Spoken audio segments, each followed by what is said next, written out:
Yes breaking news చూస్తున్నాం. ఇవాళ సిట్టిదిట మాజీ డిప్యూటీ సీఎం నారాయణ స్వామి హాజరు కానున్నారు. ఆయన బ్యాంక్ ఖాతాలోకి మిథున్ రెడ్డి కుటుంబానికి చెందిన పిఎల్ఆర్ సంస్థ నుంచి నగదు బదిలీ వ్యవహారంలో నారాయణ స్వామి సిట్ నుంచి పిలుపు వచ్చింది. ఉదయం 10 గంటలకు హాజరు కావాలని ఆదేశించారు. దీంతో ఆయన ఇవాళ విచారణకు హాజరు కానున్నారు.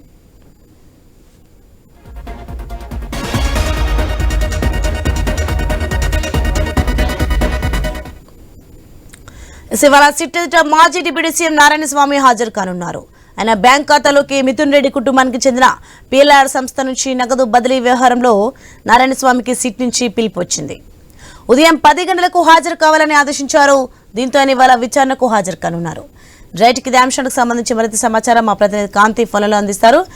ఎస్ కాంతి, ఇవాళ సిట్టిదిట మాజీ డిప్యూటీ సీఎం నారాయణ స్వామి హాజరు కానున్నట్లుగా తెలుస్తోంది. దీనికి సంబంధించి డీటెయిల్స్ ఏంటి? రాష్ట్రంలోని ఏపీ మద్యం కుంభకోణం కేసులో వైసీపీ నేత మాజీ మంత్రి నారాయణ స్వామికి సిట్ నోటీసులు జారీ చేసింది.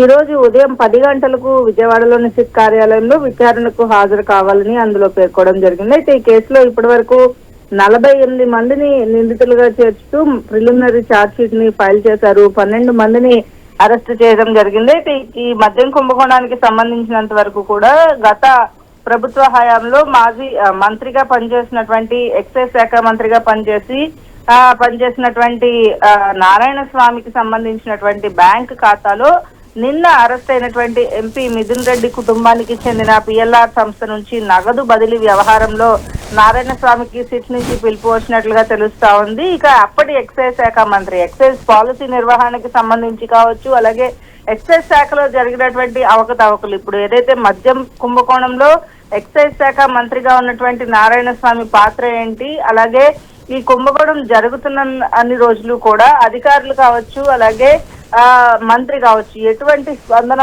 ఎందుకు రాలేదు, అలాగే అతని పాత్ర ఎంత ఉంది, నారాయణ స్వామికి చెందినటువంటి పాత్ర ఎంత ఉంది అనే అంశాలకు సంబంధించి ఈ రోజు సిట్ విచారణ చేసే అవకాశం ఉంది. ముఖ్యంగా నిన్న మిథున్ రెడ్డి అరెస్టు తర్వాత కొన్ని కీలక పరిణామాలు సిట్ అధికారులు తీసుకోబోతున్నారు అనే అంశానికి సంబంధించినంత వరకు కూడా ఈ రోజు నారాయణ స్వామి విచారణ అనంతరం ఎటువంటి నిర్ణయం తీసుకుంటుంది సిట్, ఇంకా కొంత ఇన్ఫర్మేషన్ ఏమైనా గ్యాదర్ చేసే అవకాశం ఉందా, లేకపోతే నారాయణ స్వామి నుంచి ఎటువంటి ఇన్ఫర్మేషన్ గ్యాదర్ చేస్తారు అనే అంశాలతో పాటుగా ముఖ్యంగా కుంభకోణంలో ఏవైతే లావాదేవీలు జరిగినప్పుడు అప్పటి మంత్రిగా ఉన్నటువంటి ఎక్సైజ్ శాఖ మంత్రిగా పనిచేస్తున్నారు కాబట్టి ఆయన నుంచి కొంత కీలకమైనటువంటి ఇన్ఫర్మేషన్ వచ్చే అవకాశం ఉందని సిట్ అధికారులు భావిస్తున్నారు. Soni, right, thanks for the information Kanthi.